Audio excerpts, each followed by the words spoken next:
Looks like we are working. I think we're good.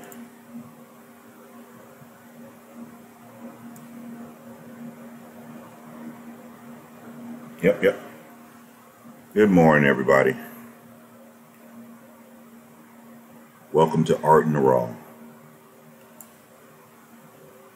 What you see before you is a picture that I was going to use last year to focus on Art in the Raw and what I wanted to try to accomplish with Art in the Raw and all the artists in the community. That didn't quite transpire the way I wanted it to, but I learned a lot. I learned quite a bit. It was a little difficult year, to be honest with you, because of the simple fact that I didn't really know where Art in the Raw was going. I was spending a lot of time speaking with artists and trying to understand how I could help, where I could help. And what I ended up finding is that people don't trust people very well. I'll just put it that way.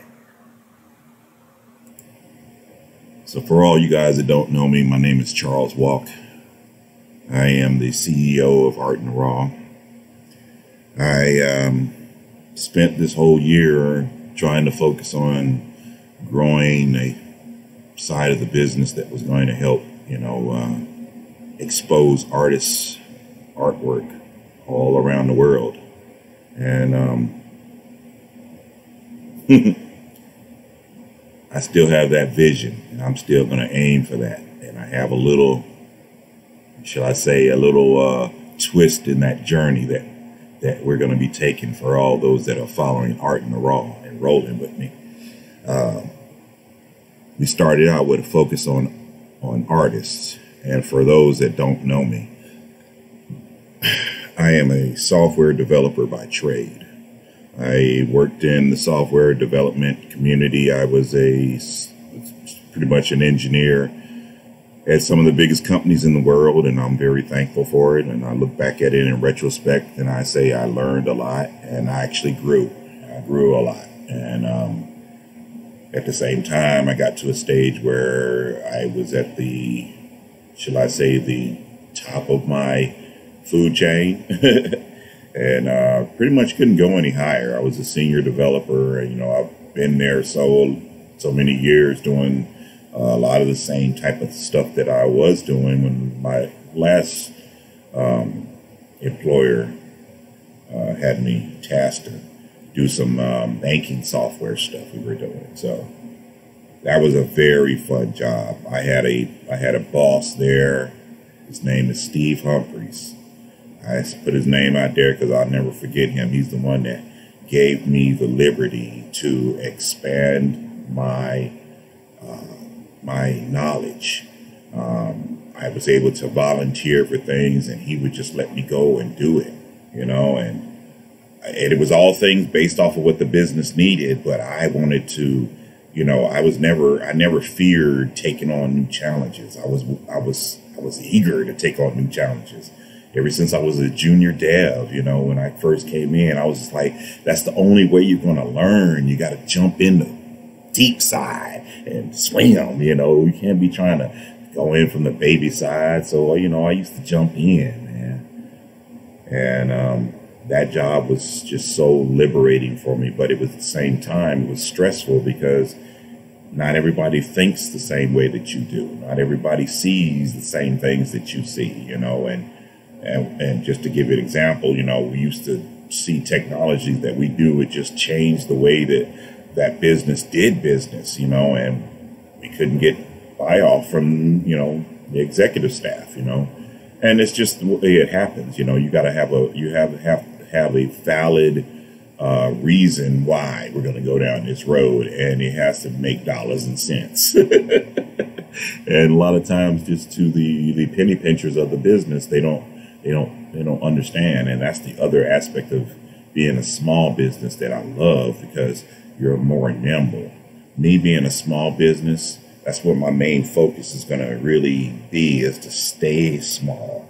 Yeah, I know I'm going to have to leverage other developers and other people to help me keep the business going and hopefully grow the business. But I want to see how I can do this without having to grow so big. And then that way I can keep my focus on the software and helping the people, the young folks that are trying to come in, to really focus on the software. Keep it small, like almost not really a small mom and pop, but give everybody the liberty to be able to work from home. No need to have an office space. We can meet at, Barnes and Noble or at Starbucks or something. We can leverage the existing locations to meet and carry on business and give people the ability to be able to work from home. It's just a feeling to me that I had that I want everybody to have. When I had my first job where I was able to work from home, basically I went to my contract. I was gone for a week. I come back for a week. Go be gone for a week, come back for a week. So the week that I'll be gone, I'm doing wherever, I'd fly to New York, I'd fly to Florida, I'd fly to Chicago, wherever, and then I'd come back home and I'd stay at my house for a week and carry on business from my house. I had a laptop, I had a phone, so I could really leverage everything from the house.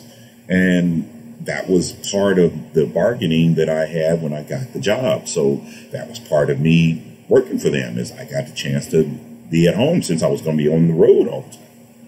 And so after a while, they started wanting me to come into the office. And I'm like, why am I in the office? And I wasn't doing anything. I was just basically going in and being available if they needed me. And I was like, well, if you need me, I'm at the house. And it became a thing where somebody made a complaint because I was the only person being able to stay at home. And so then, thus, they had to start trying to maneuver me back into the office. And instead of coming to me and dealing with it like grown folks, they decided to play the game of just, oh, we need you to come into the office just for the day. And the next day it was like, we just need you to start coming in the office. We need you more.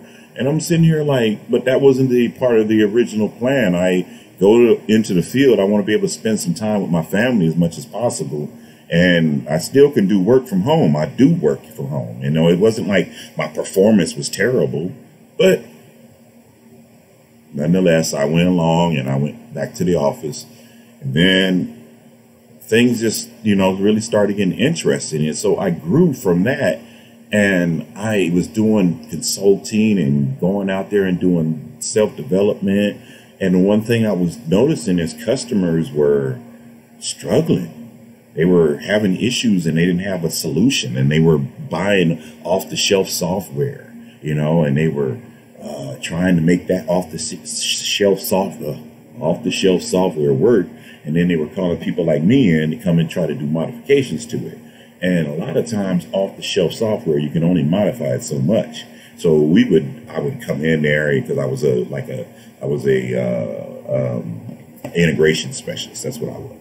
So I would come in and I would be able to take software and basically integrate it with their system and make things talk and get the databases up and, get the communication from the database and into the app and then collect my check and roll, and it was fun. It was challenging, in software, when I started doing that really, really, really full time, and it wasn't on the go software stuff. It was like I was in an office with other developers 24/7, not 24/7, but for 8 hours a day, we was hacking out code.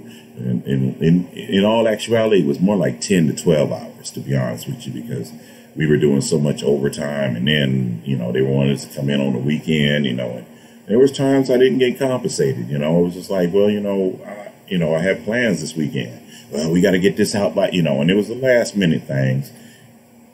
And I'm not going to keep going into that because I'm starting to rehash a lot of things that just made it very difficult to be a successful developer in the industry. It was an experience of a lifetime. I would not change it for anything. I would like to improve some things if I could have, but to change anything, I think it would have taken away from the lessons I learned. the people that I experience, the things I experience. I mean, the talent. There's so many talented people that I work with, so many smart people. You know, it's just like, I'm not smart by any means when it comes to some of these people I have worked with. We have some very intelligent people in the world. But at the same time, some of these same intelligent people are a little slow. But anyway, I wanted to start off this. It's not even 2020 yet, and I wanted to start this year off fresh. To me, this is a brand new day, every day in a new direction, always forward, always forward. And this year, I'm going to take 2020 by storm. I have discovered a way of allowing folks to manage their SQL Server database from the web using Microsoft's technology. They just recently came out with a new technology, and well, it's been experimental for quite some time, but it just came out in October. It's called Blazor. And Blazor changes the way that software development is done from a single page architecture standpoint. And if most of you that are watching, I'm thinking it's a science and technology channel. You're a little savvy in the tech area. That means a lot when you're looking at making something almost desktop resilient from a browser. That means from a phone, from an iPad, from a desktop, from a laptop, you're able to access this website and get the same look, feel, and behavior. That's phenomenal to me. And with that, I had to I had to prove it. And so I use this opportunity as a way to prove what Microsoft put out. This is using .NET Core 3. Oh, I was scared of it at first because I was like, oh, I got to learn something new, something else that they done tacked on. Oh, man, this could take forever. And it could, you know, it's just time consuming. You're always learning. You're always learning. And sometimes we fear the new stuff. It's like, oh man, this is something else new I got to learn. I already know it. I mean, I already had to learn all this, you know, but I look at it all as an experience. Just like, I'll give you an example. I was at Cache Matrix. And when I was at Cache Matrix, I had the opportunity to take on a new project where we were given the task to determine the new technology forward for the company when it came to web technologies. And my boss at the time was trying to eliminate a lot of the libraries that we had. We had so many different libraries, jQuery, Knockout, you name it, we had it, you know, and it was like, a lot of these libraries were so old and some of them were new, and you know, it was just like you get a new developer to come in and do some work, and all of a sudden we got a new library introduced. You know, you got the job done, but at the same time, now you have some new library in the infrastructure that nobody knows about, that somebody has to learn, or if not be already knowledgeable about. Ooh, let me stop. Tongue twisted. But anyway, I got a chance to take on that project, and I asked, you know, if I could, you know, evaluate the technologies, and my boss said, yeah, these are, you know, the things that I'm looking for. And so I went and scallywagged the internet and researched it, and I found React and Angular. Primarily found Angular first, and I jumped on it because I was like, whoa, this is bomb. But oh my God, it was so complex. After I finally learned it, I have to say it's a great architecture. It's just a very complicated design. Whoever designed it didn't think of simplicity at all. They must have been in the educational realm, because it was, I mean, a lot of times when you're designing an architecture, which I understand when they're designing a framework, you have to compensate for things that may not fit this one certain scenario. So I can understand why they do it, but at the same time, when I looked at Angular, it's just like it was the it was the kitchen sink that had everything in it, and it was like, it was cool, but you had to take almost each piece by piece to really get a true understanding on how each one works and then how they all work together. Just in my opinion, after really going through it. But I was able to go and learn Angular. It's powerful once you really understand the underlying framework. It's powerful what you can do with it, And then I stumbled upon React, and React.js is another framework, another library that exists that allows you to build single page applications also. So I looked at that, and it was a whole lot simpler way of getting started, a whole lot simpler way of architecting an application. Everything was just simpler, and the ecosystem, the community, was more diverse. There were more people that were already creating components that you could use to just drag and drop into your environment and start working with. And it was phenomenal to me. So I had to make a comparison between two. And I had to really say React was way up here and Angular was way down here. And I presented my thesis to my boss. And my boss liked my thesis after he evaluated. And then that's what we decided to go with. So we went with React. And some of the things that we were able to do with React, it was phenomenal. It blew me away. And 8 months in, management came and a decision was made to change the course. So we ended up having to scrap that and move to rewriting it in Angular. So I got an opportunity to write an application in React and to write an application in Angular. What better opportunity can you have than that on the job to learn two different frameworks in a short amount of time? I pretty much learned that in less than a year, two different frameworks. And when I compared, Angular kind of gives you a lot more extensibility, in my opinion. And React, you can build extensibility, but you have to build it. And they've done a lot of things in the community to give you some of those functionalities that Angular has, but when you really look at it out of the box, Angular does have it, but it is a serious learning, you have a learning curve. You have to really put some time and effort into it. And once you put some time and effort into it, you can really get the best value out of that framework. So I wasn't trying to go there, but my whole point is I got an opportunity when I got disabled from my incident, and in April 2018, I wasn't able to work any longer. I was trying to make it back to work. I missed my job. That was the best company to me, in my opinion. They were good to me. I enjoyed working with the people I worked with. I didn't really have too many bad things to say about my job. It was stressful, and there were some things that I wish that would change, that that were changing, but at the same time, when my incident happened and it put me out of work, I had to really sit down and say, well, if I can't go back to work, what am I going to do? My career is not over. I didn't feel, I'm only 50 years old. I wasn't really trying to call it a day.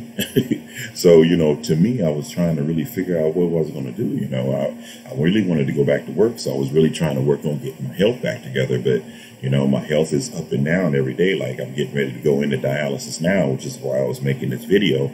I have to be at dialysis at 7:15, so the main thing that I'm doing is the reason I'm making this video is the kickoff is I am creating this application. It's an enterprise application for the enterprise to manage SQL Server databases over the web. Okay. Now, if you're familiar with SQL Server Management Studio, that's pretty much what my key focus is to try to make something similar to that in the browser.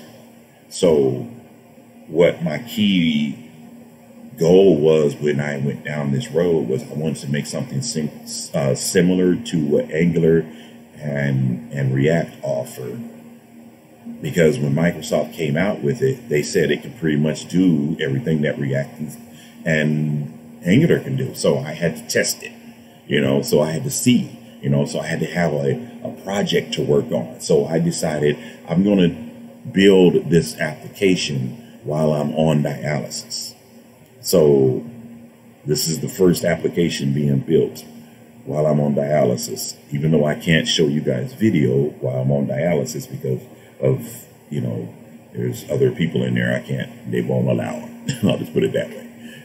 So, whatever work I'm doing in there, it's all going towards building this application that I'm about to show here. But BlazingSql is basically my concept I came up with back in 2008, which is another contribution to technology and advancement and vision, because back in 2008, I had an idea to create a web-based interface to manage your SQL Server database. And I found out that they had a pair of APIs that you can use from Microsoft called SQL Server Management Objects. And I was like, whoa, okay. So once I looked into it, I was able to discover you could create your own interfaces using the API. So I said, well, why couldn't you create a web interface to do that? So I went down the road of trying to attempt that endeavor, and failed miserably. Well, really not miserably. I learned a lot. The thing, I didn't really fail. It's just the technology wasn't ready. I was trying to use ASP.NET MVC and trying to do posts and, basically trying to use a lot of Ajax. And then I tried to incorporate SignalR at the time. It was experimental. And so I took that on. I learned SignalR. I built my own pipeline to do HTTP context so I can get into a saved session state. It turned into this monolithic project that I wrote that basically was a nightmare. But it would have been good if I had been able to work out some of the kinks and the bugs. But that wasn't the mission that I was trying to accomplish. I was trying to build a SQL Server interface, and I ended up trying to build a framework to build the SQL Server interface. So I ended up going down a road of despair, and to be honest with you, but I learned a lot. And in retrospect, what I learned is that you have to really analyze your technology and discover whether the technology fits the bill first. Because if you go down there and you discover that the technology can't handle it, you've lost a lot of time, So let me get back on point. And BlazingSql, the whole thing is that it's using Blazor, which is Microsoft's new technology. It is running on .NET Core 3, which is Microsoft's technology. And it's using Visual Studio Community Edition 2019 Preview, which is Microsoft's free software. So everything that I'm using in this application, to build this application, everything from the database all the way up to the interface, was built using Visual Studio 2019 and SQL Server Management Studio Express. Everything that I got, I downloaded off the internet and put it on my laptop that I did pay for. My laptop that is for the company, and that's the only thing that I've actually paid for in the software that is on here. And then I downloaded Microsoft's Community Edition, and I built this application using the Community Edition. And I try to encourage young, developers and engineers, and even the young youth in school that are trying to experiment with the web technologies. I'm like, look at Visual Studio. Check out VS Code. It's another IDE, which is a integrated development environment that you can use to develop applications with. So I always try to tell people about it because it's free, and doesn't cost you a thing. And I'm using this application as also a way of showing the world that you could build enterprise ready applications with a Community Edition application, I guess you could say, that the tool. It's just phenomenal to me. Microsoft has done so much since they changed their philosophy of software, and they've gotten more open. Everything that I am about to present to you guys is open source.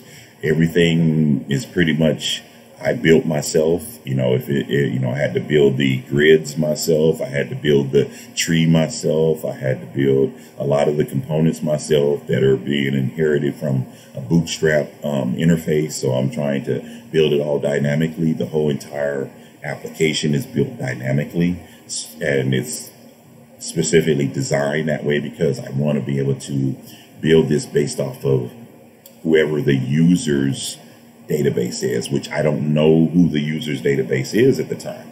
All I know is that SQL Server has a set properties that are already defined, and the only thing that I know is that if they use this API, I can connect to whoever's database it is and use their credentials to connect to whatever the instance that they have and be able to read the architecture of that database remotely through the SQL Server management objects.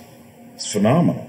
Microsoft has done an awesome job, and I'm here to hopefully help to put them on blast because people need to know Microsoft is doing great things. I know, there's a lot of past experiences that people remember that they're not happy with, they don't even like talking about anymore, that, bring back,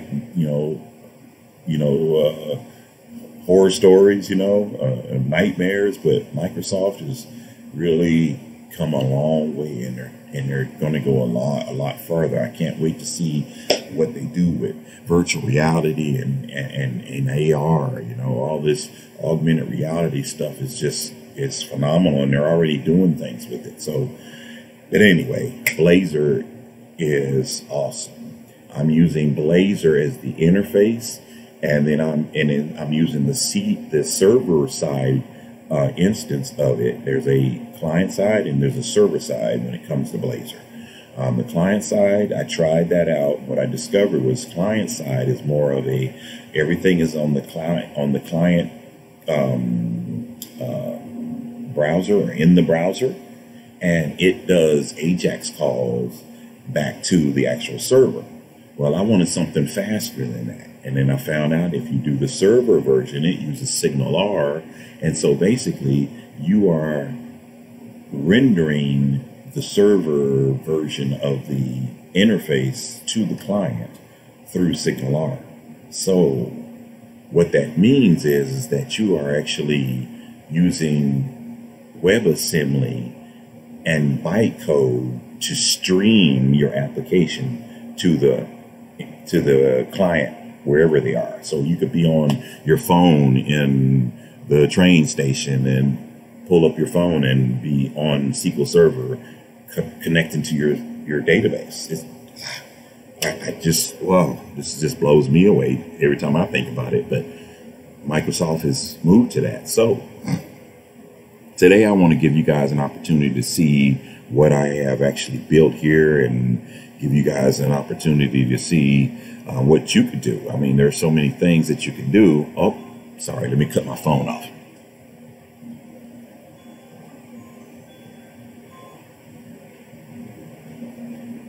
Yeah, I have my alarm go off to wake me up. I was up at 4 something this morning. Anyway, I've been suffering from insomnia. That's another thing I wanted to record. I've been suffering from insomnia for almost 7 years now.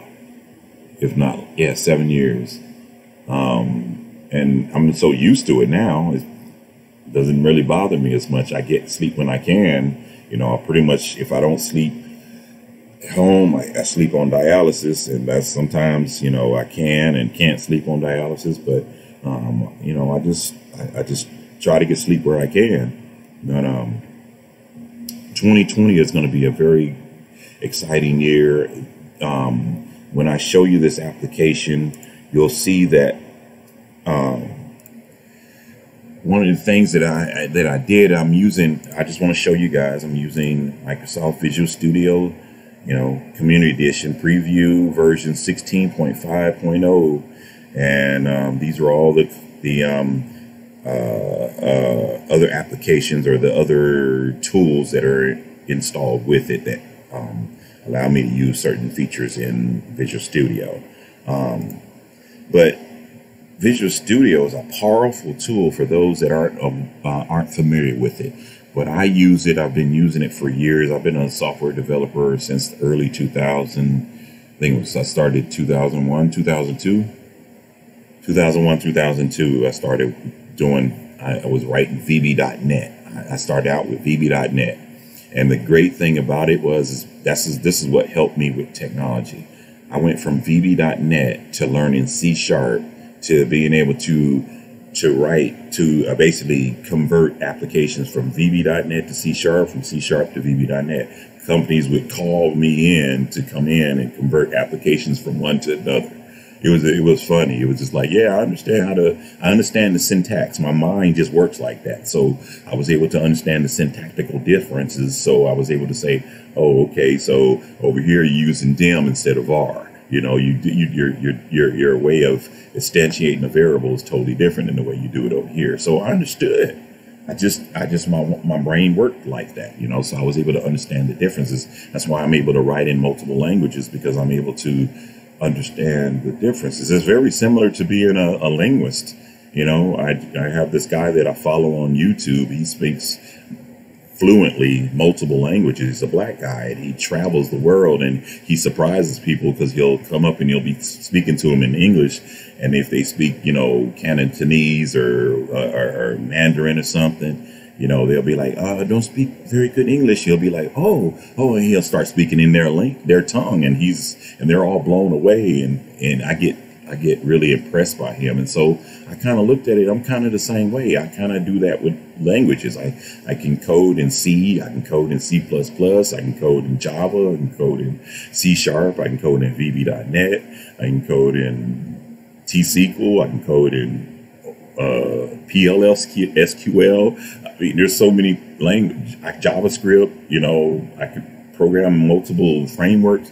I mean, they're all similar. They all have the differences, but once you learn them and understand the similarities, you can take those similarities and you're able to be diverse in the different frameworks, different languages, and you become very powerful. And that's what I really love about it. But with Visual Studio, the great thing is you can write in multiple languages. You can write in, you know, you can write in C++. You can write in C, low language if you want to. You can write in C#, VB. You know, there's so many things you can write here, and they have what they call templates in here.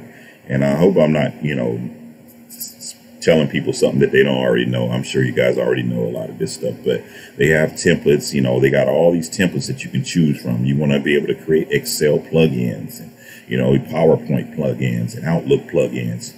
All the templates are here to get started, and then you can come in here and start writing your own stuff. You know, WCF services. You know, there's all these things that you can come in here and create applications for that have value to the community, you know, to help people, you know, in some instance, you know, like one of the things that Art in the Raw is going to be doing this year is that we're going to be going out to the community and helping nonprofits create the applications they need in order to facilitate the applications they need for the work they need to get done. So that's one of my endeavors this year, is to help nonprofits get the applications they need in more of an enterprise standard way, you know. And yes, building enterprise applications is not easy, but I believe enterprise standards need to be applied to every environment, because these applications, you got to maintain them. Who's managing your database? Who's keeping up the content? You know, all these things need to be managed. You know, and people don't think about that. You got to maintain these things. So if you got a maintenance, you need to put in reliable things that allow you to maintain. This is like a car. You know, a lot of people just want to throw together, oh yeah, all it needs is just a wheel. Who cares if it's a special wheel as long as it rolls? Yeah, but then it ain't gonna last that long. You know, you need things that are gonna last the test of time. So you got to build in, you know, reliability and stability. You know, and so a lot of times, you know, people don't really think about it. They just get these willy-nilly applications, and they got bugs in them and they don't do what they asked them to do. And it just does it sometimes and it doesn't do it other times. And it, there's all kind of things about these applications that make them very useful and very not useful. And so my mission is that I'm going to go out here and I'm going to actually try to show how I feel applications should be made. I mean, that's why companies used to hire me, is because I knew how applications should be made. So I'm going to go out here and show the world. So that's part of the 2020 endeavor, along with BlazingSql. I have 2 other projects that I've taken on. So pretty much my plate is full for the year. I have 2 other projects that are going to be big. One of them I'm really excited about. And, actually, I'm excited about both of them. And so I'm going to be diving full, bore into those. And so I'm not taking on any other projects this year. So if anybody needs something done, I'm sorry. I mean, I have some friends I can work with them and help you get the project done. But I just can't handle. I don't have time anymore. Time is just not available anymore, unfortunately. Just like when I was trying to get around to doing some training with some youth and stuff. Now I'm at a point where I don't have time anymore, and nobody was interested. So I have to go my happy way in programming. So anyway, this year is going to be interesting. The 2 other applications, I just started one of the projects last night. I'm going to go ahead and get the database going today for her. And then the other project, I got to get started also. I'm going to try to work them all at the same time because a lot of them are related as far as the database design. So I'm going to try to design the databases at the same time, even though the information and the table structures and stuff are going to be a little bit different, but the design is going to be pretty much the same. Simplicity. That's my whole goal. I want it simple because if I'm not around to do it, they got to get somebody that can do it. And so I want them to be able to have the ability to find somebody that can do it.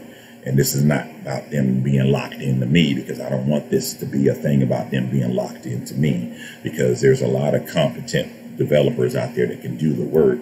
And I don't think a lot of developers really think about that. They don't think that, hey, I need to set this up in a simplistic fashion so somebody else can come and be able to replicate, if not take over, and I know a lot of it's job security and this whole mentality about proprietary. Oh, I don't want nobody to see my code. And that's all good. But, you need to make stuff simple, because one day I'm not going to be around. Somebody has to take this code over, So, I want it to be understandable, as understandable as possible.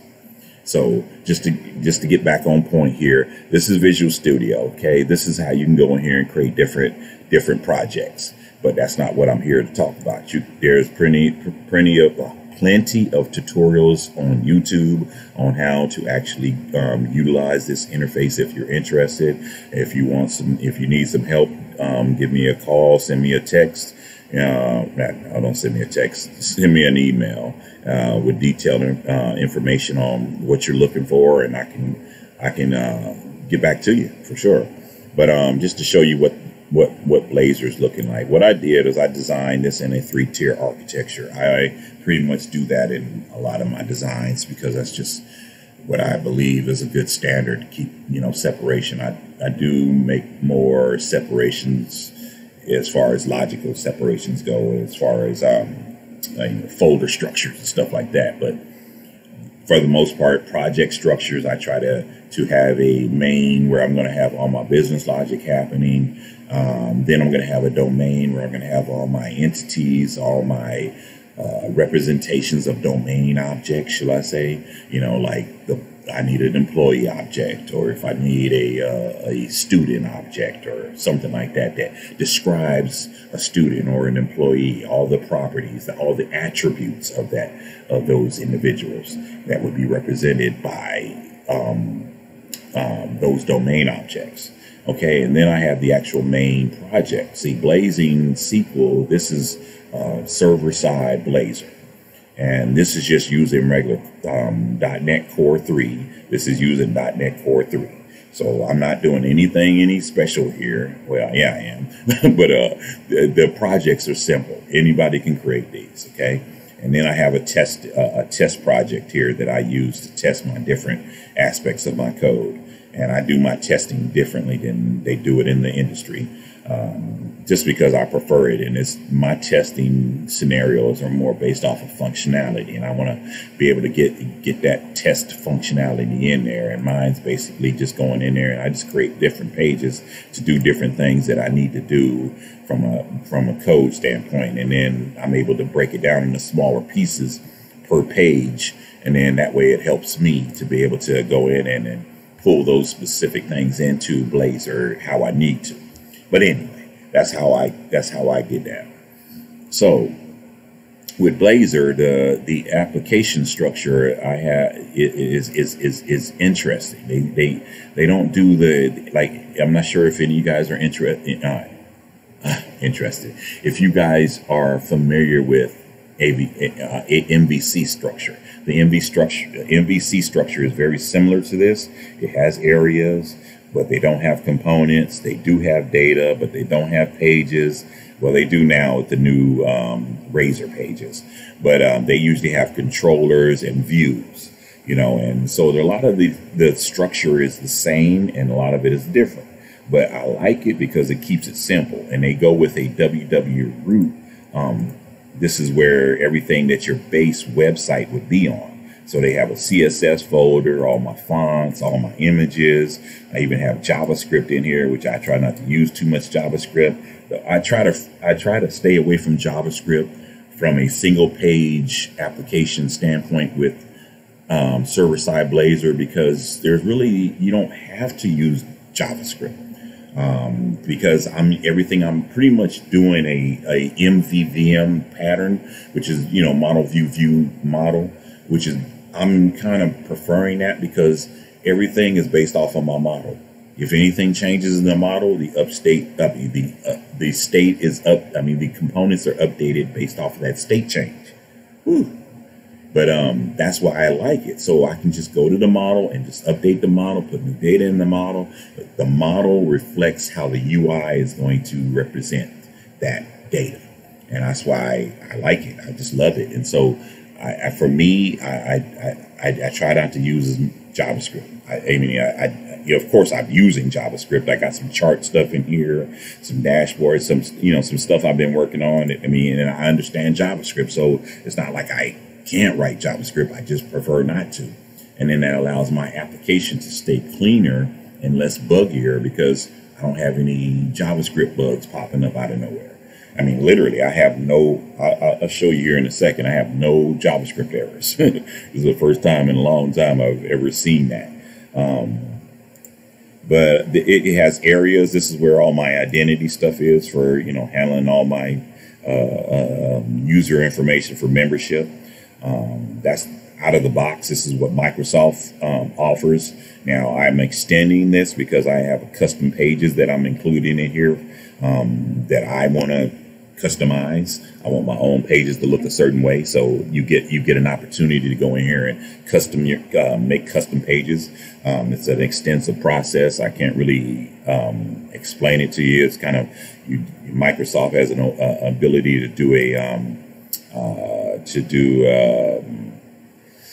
scaffolding, and that scaffolding will build the structure I need to give me the additional pages. And then I can go in and take those pages and convert them to what I need to and basically fit it into how I need to. It's a lengthy process. I've already started it in another project. I just got to go and finish it. And there's like about 40 something pages. So it's a time consuming process. And I'm doing it all myself. And yes, I know you guys are probably thinking, well, why don't you get some help or get some other developers? I'm making this a solo project. I've always done this. I've done this many, many, many times. I'm doing all the database work myself. I'm doing all the business logic myself. I'm doing all the front end stuff myself. I'm doing all the server stuff myself. I have a dedicated server for this that I purchased from GoDaddy. I set the server up myself. I put all the software on their server myself. I used to be a network admin back in my previous life. But I have experience in different areas that allow me to be able to do all this. So I don't have to necessarily go and pay a network engineer to come in and implement this for me. I don't have to necessarily go get a DBA to come in and implement a database for me, even though I plan on getting a DBA in the future to take care of that for me. Because I mean, that's not where my emphasis is going to be. My emphasis is going to be building Art in the Raw. So I'll get the appropriate people in place. It's just right now, this is my baby. This is my shall I say, my dream come true. And so I'm going to make it happen this way by implementing this through dialysis. So while I'm on dialysis, I'll be writing this, and I'll, a lot of my my technicians that take care of me, I've put some of their names into the code. So that's going to be kind of interesting. I named some things after them. I've named some things in my application after certain procedures of dialysis. So it'll be a little funny thing for future developers to see. I just used to see stuff like that when I was a young developer, where people put funny stuff in there, like pictures of, things that looked like dogs that were made out of, periods or something, that they would have in documents. So they would like, have a dog, a mouth or something face. And I was like, that's kind of cute, a little funny. They wouldn't do anything crazy, but, little cute things like that. And that's kind of stuff that I'm going to be doing and focusing on. But anyway, let's show, I'll give you guys a look at Blazor, right, real quick.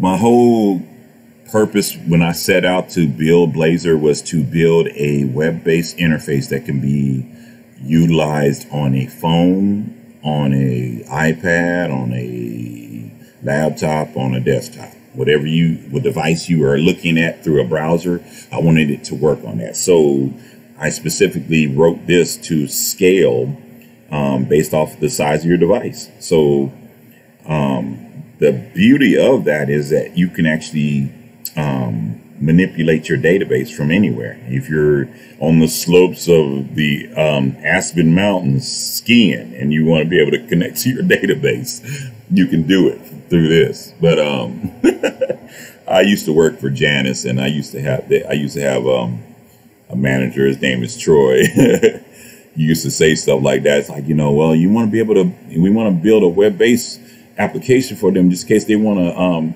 access this from the slopes of while they're skiing. And I was like, are you serious? It was funny, but when you really think about it, why they can't? Why not? It's a good vision. I like it, but it made me crack up when he first said it to me. I was just like, what? Who cares about when you're on the slopes in Aspen? You don't care nothing about you accessing no database, but then again, if that's your main source of business and that's what you live on, you're going to be accessing your database. But anyway, I hope everybody can see the screen. Yeah. Alrighty. So this is the interface that I came up with. I was trying to find a look and feel that appealed to me, and I'm kind of an artist at heart. That's where the whole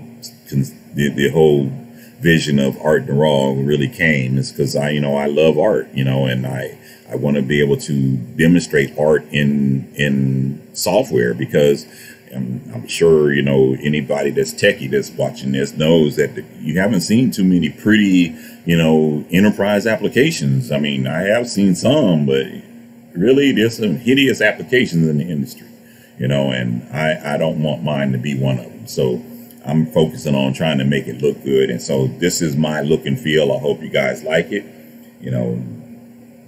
I hope you like it. This is what I envision as a application that can be utilized from any device, and that would have a good look and feel to it, and it would offer you all the features that I want to offer. And the two features that I really focused on were the ability for DBAs to query the database and for DBAs to create scripts. Now, those are two of the key things that DBAs do at their job. For those that aren't familiar with what database administrators do, that's why I say DBA is database administrator. And I've gone to school to be a database administrator, so that's why I kind of know. So one of the things that you do is that you're in a query window, and this is BlazingSql, but I need to show you guys what Microsoft's application looks like. What I'm actually trying to write a web version rendition of a desktop version, and so I'll show you what their desktop application looks like. And everybody can get this. This is something you can go right to the internet and you can download and put on your own machine and do the same thing I'm doing. This is exactly what Microsoft is just allowing everybody to have access to. These are powerful tools. But this is SQL Server Management Studio. This is Microsoft's desktop version. They don't have a web version of this, and this is why I was ambitious to try to take this on. So you log in. This is the login screen. And then you're presented with this tree over here that gives you access to your databases. And these databases, you know, you can store multiple things in different databases. They all have different tables. You know, like this database has these tables. This database has these tables. So every database has different tables. And the beauty of it is that they're all in different silos. They're in different containers. So these containers basically allow you to store your data in a way that is manageable.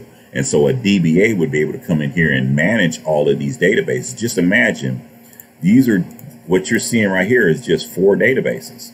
You can actually have hundreds and thousands of databases, and there are DBAs that manage thousands of databases. So the key thing to this is being able to have an interface that you can actually manage all your databases. Like I can go in here and spawn up thousands of databases. And so what I wanted to do was have an interface where you can be able to spawn multiple databases. So one of the things I built into this is that you'll be able to actually go in here and connect to as many databases as you want.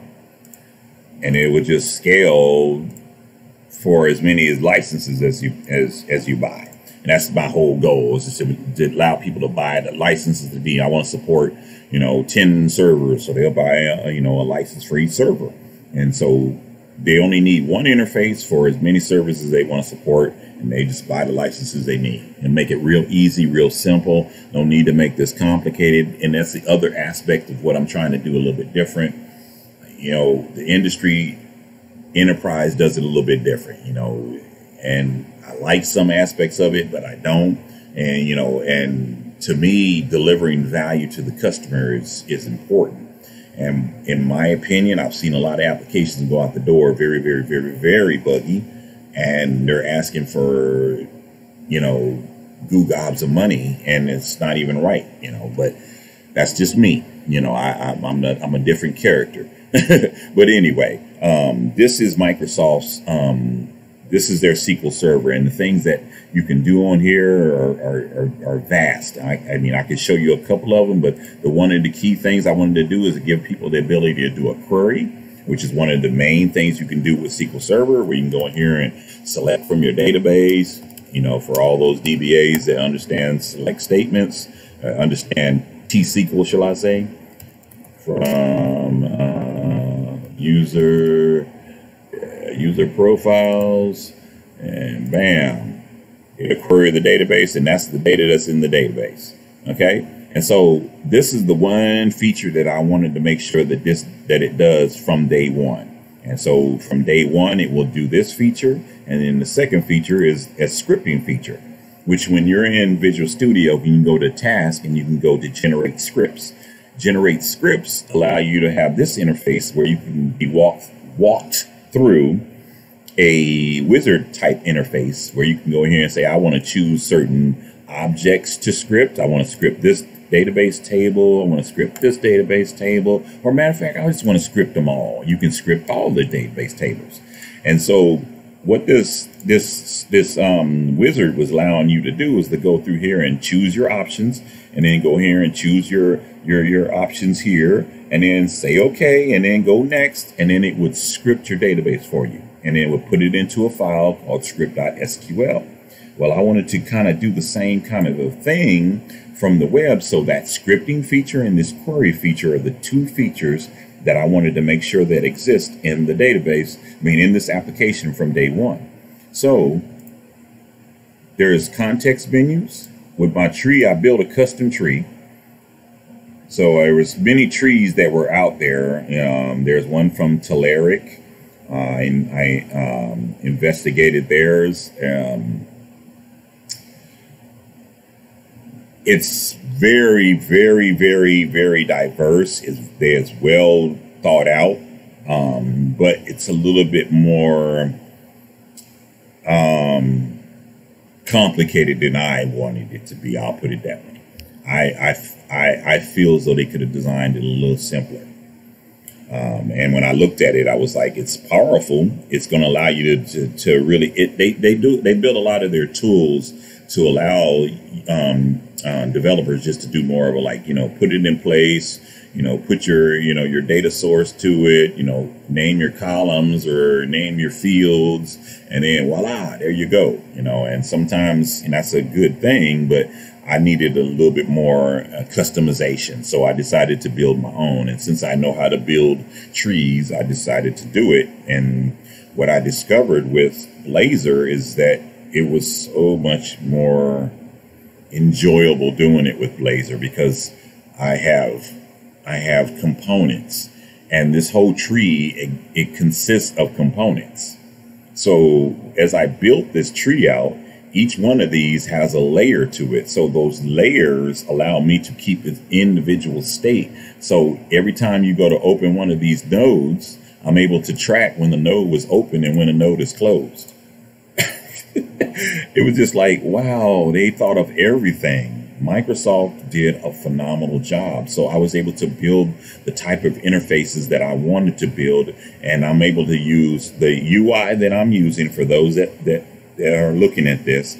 I am using material design for those that are looking at it saying, what is he using? This is material design. I looked at a whole lot of different templates that I was trying to evaluate what I was going to use. I prefer Bootstrap. So I was trying to go down the Bootstrap route, but I was kind of looking at Bootstrap saying they're kind of a little limited as far as the look and feel, as far as what I'm looking for, without me having to do a whole bunch of, rehashing stuff. So I started looking at material design, which was Balmo, I think it was Balmo. Can't remember how it said anymore. There's another CSS library also that existed. I looked at all of them, and this is the one that I chose, material design.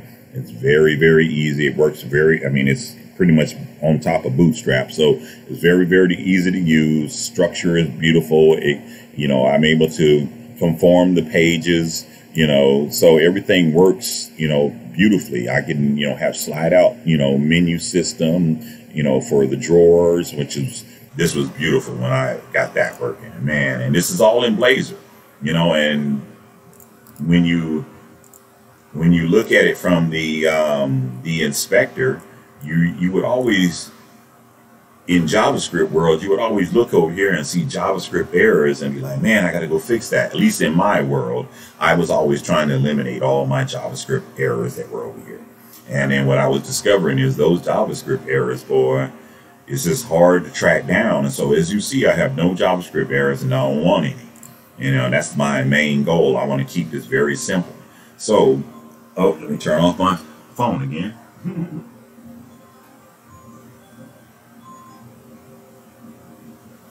So that means I need to be wrapping this video up. So let me begin wrapping this video up. But the query functionality is one of the context menus is what I built into this. These context menus are real simple drop-down menus that Bootstrap offers that I attach to each one of my nodes, and each one of them can keep their own state. So each one of them is independent of one another. So I was able to build context menus for each one of the nodes. So each node has a different context menu, which pretty much coincide to what Microsoft has on their context menus.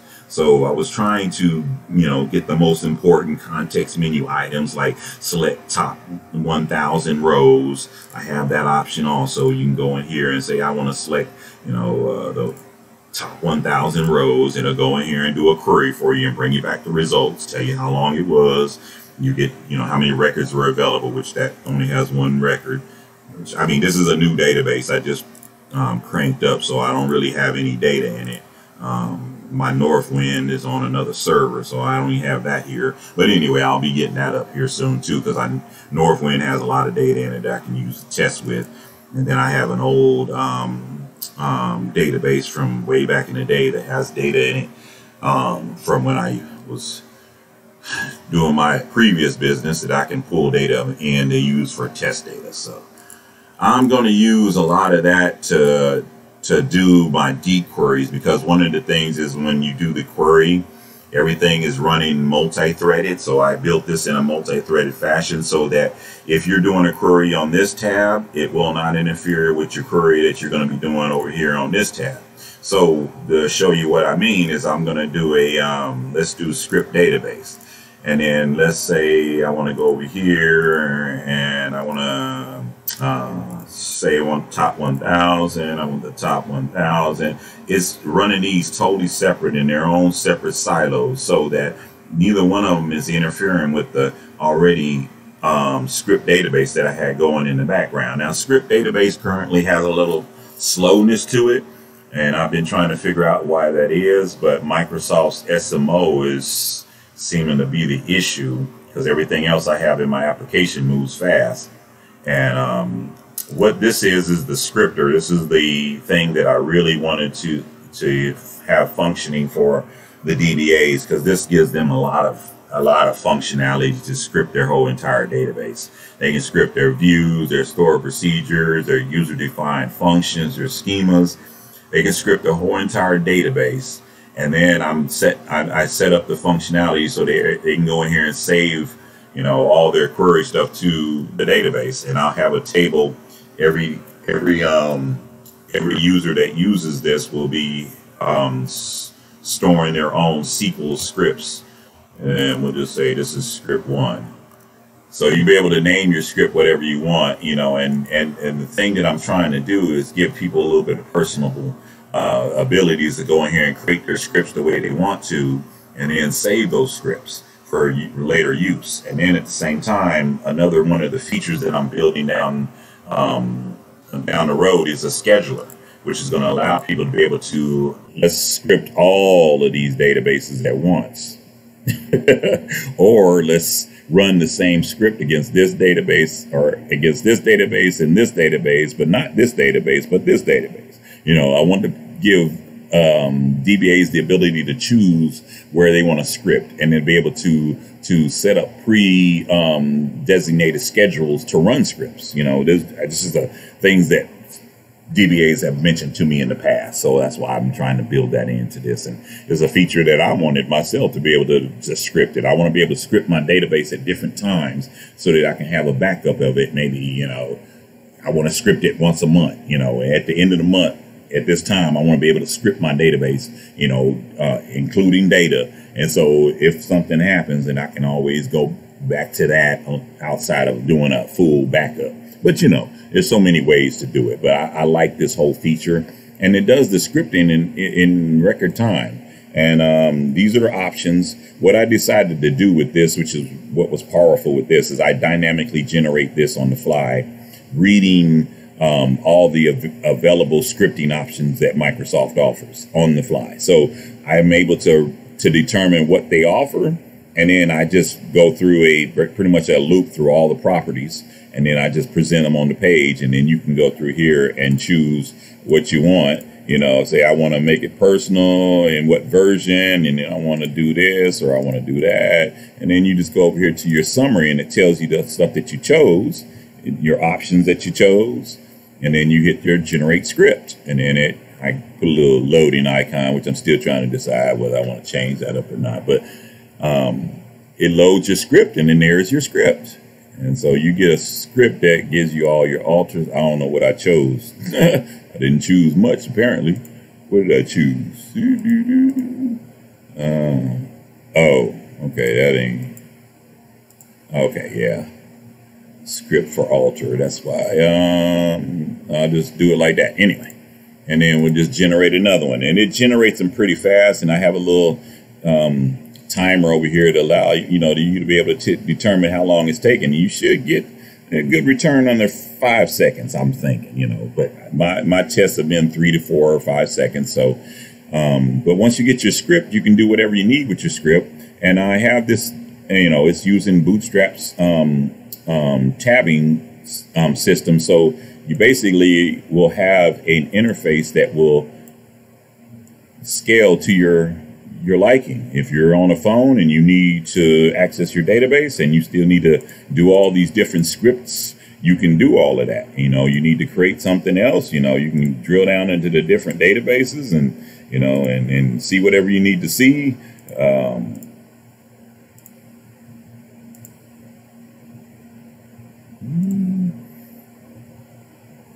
But yeah, these are the two features that I wanted to make available to DBAs from day one. And so starting January 1st, this is going to be available on artandrawal.com/BlazingSql, because that's what I named the subdirectory. So it's BlazingSql. So it'll be artandrawal.com/BlazingSql most likely. I'll see how either I'll do that or I'll do BlazingSql .artandrawal.com. I don't know. But anyway, this will be available on the website, and then I'm going to be having the thing about it is I have a membership built into this, which is going to allow people to be able to go to a membership page and you can actually log in, register. So my goal is allow folks to register. All you need is an email, register with an email and a password, and then they'll be able to log in. And once they log in,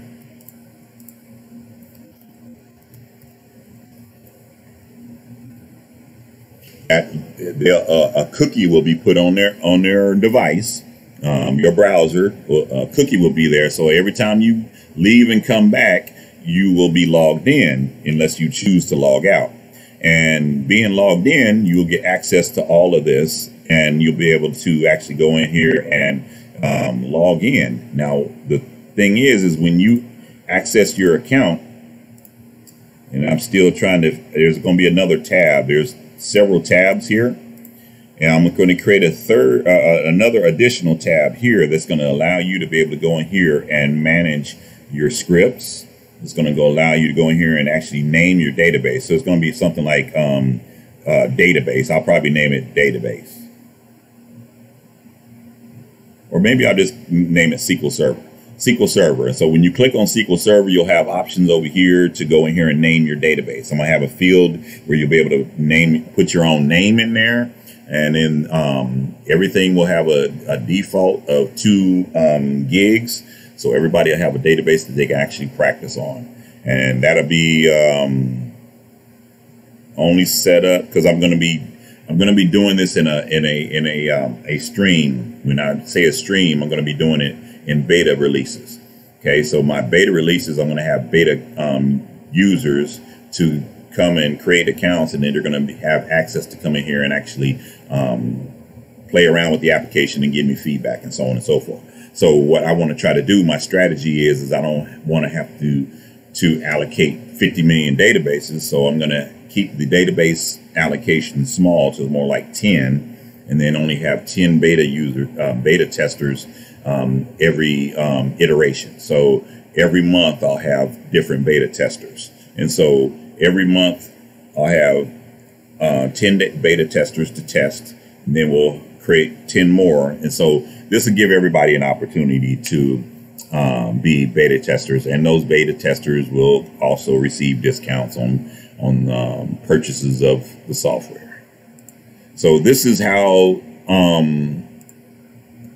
SQL Server Management Studio for the web is going to work, allowing you to be able to access your database from anywhere and to be able to go in here and manage your database the way you see fit.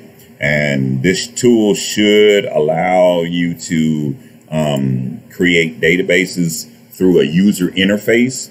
Currently, that is not available. I have to actually go and build all those user interfaces myself. So those don't currently exist, but I wanted to make sure that at least DBAs can go in here and spawn up a query, and then they can create their own database. You can create your own database. You know, if you want, you know, if you're a DBA, you understand T-SQL. All you need is T-SQL, and you can create your whole entire database just like they have it here, or just like I have it here. You can go in here and create all your users. All this can be done through T-SQL, and all DBAs know that anyway. So the user interface aspect of things, I'm going to give everybody the ability to create databases, to rename their databases, to delete their databases, to refresh the database, and to get properties on their database.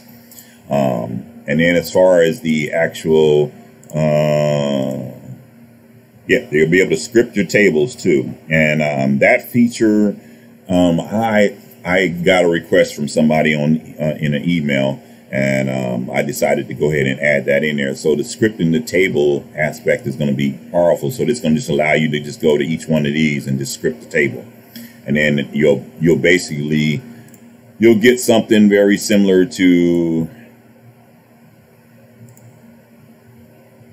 this. When it generates the script, you'll have presets already in place, and then it's just going to generate the script for you based off of that table. So that's what my goal is on that one. I just got to put the code in. Other than that, I wanted to give you guys the first view of what BlazingSql looks like and 2020's vision on how I'm going to take over the internet. The enterprise area is an area of lack, in my opinion. It needs a lot of attention, because, we all like, nice looking interfaces. We all, we have our own little interface applications on our phones that we like to use, but then we go to work and we're using these ugly things. I'm going to try to change that, so if anybody has any questions, feel free to leave them in the post on the bottom. I will answer them. I'm going to go ahead and get up out of here. It's 6:43. I got to go get prepared to go to dialysis. And I'm going to work on some of this application on dialysis. So I'll give you guys some more insight into it as time goes on. But until later, you guys take care. Bye-bye.